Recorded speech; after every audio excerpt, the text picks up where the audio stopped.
Pulluvazhi PKV സ്മാരക മന്ദിരത്തിൽ സൗജന്യ നേത്രദന്ത മെഡിക്കൽ ക്യാമ്പ് സംഘടിപ്പിച്ചു. നിരവധി പേർ ക്യാമ്പിന്റെ പ്രയോജനം ഏറ്റുവാങ്ങി. PKV സ്മാരക ട്രസ്റ്റ്, വനിതാ ലൈബ്രറി പുല്ലുവഴി, അമൃത ആശുപത്രി എറണാകുളം, ശ്രീ ഭവാനി ഫൗണ്ടേഷൻ കാലടി എന്നിവയുടെ സംയുക്ത ആഭിമുഖ്യത്തിൽ പുല്ലുവഴി PKV മന്ദിരത്തിൽ വെച്ച് സൗജന്യ നേത്രദന്ത മെഡിക്കൽ ക്യാമ്പ് നടത്തി. Trust secretary Rajappan S. തെയ്യാരത്തിന്റെ അധ്യക്ഷതയിൽ ജില്ലാ പഞ്ചായത്ത് മെമ്പർ ശാരദ മോഹൻ ക്യാമ്പിന്റെ ഉദ്ഘാടന കർമ്മം നിർവഹിച്ചു. മൂവാറ്റുപുഴ മുൻ MLA Eldho Abraham, panchayat vice president Deepa Joy എന്നിവർ ആശംസകൾ നേർന്നു. ട്രസ്റ്റ് ഭാരവാഹികളായ advocate Joy Vellanjiyil, KA Maideen Pillai, Amrita ആശുപത്രി camp coordinator Radhakrishnan, Sree Bhavani foundation director Sreekumar, Ajitha S. Nair, Binu P. John, TV Antony, Madhu VK തുടങ്ങിയവർ നേതൃത്വം നൽകി.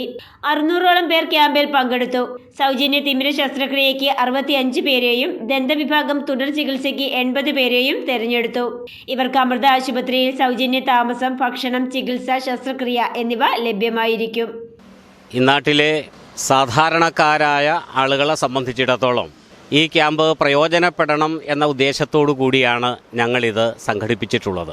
എന്തെന്നാൽ സാധാരണ നിലയിൽ ഒരു തിമിര ശസ്ത്രക്രിയ ചെയ്യണമെങ്കിൽ 10,000-കണക്കിന് രൂപ ചെലവാകേണ്ടുന്ന ആ സ്ഥലത്താണ് അമൃത ആശുപത്രി സൗജന്യമായി തിമിര ശസ്ത്രക്രിയ നടത്തിത്തരുന്നത്. ഇവിടെ പങ്കെടുക്കുന്ന രോഗികൾ തിമിര ശസ്ത്രക്രിയ ആവശ്യമുള്ളവരെ എല്ലാം ഇവിടെ നിന്ന് കൊണ്ടുപോയി, വാഹനത്തിൽ കൊണ്ടുപോയി, പിറ്റേ ദിവസം അവരെ ശസ്ത്രക്രിയയ്ക്ക് വിധേയരാക്കി, ഒരു ദിവസം നിരീക്ഷണത്തിൽ ആക്കിയതിന് ശേഷം 3-ാം ദിവസം തിരികെ PKV സ്മാരകത്തിൽ അവരെ എത്തിക്കുകയാണ്. അതേപോലെ തന്നെ ദന്തവിഭാഗത്തിൽ പല്ല് പറിക്കൽ, പല്ലിൻ്റെ സുഷിരങ്ങൾ അടയ്ക്കൽ ഉൾപ്പെടെയുള്ള കാര്യങ്ങൾ, ക്ലീനിങ് ഉൾപ്പെടെയുള്ള കാര്യങ്ങൾ ചെയ്തു കൊടുക്കും. അതും അമൃത ആശുപത്രിയിലെ വാഹനം പുല്ലുവഴി PKV സ്മാരകത്തിൽ വന്ന് രോഗികളെ കൊണ്ടുപോയി വൈകിട്ട് അവരെ തിരികെ ഇവിടെ എത്തിക്കും.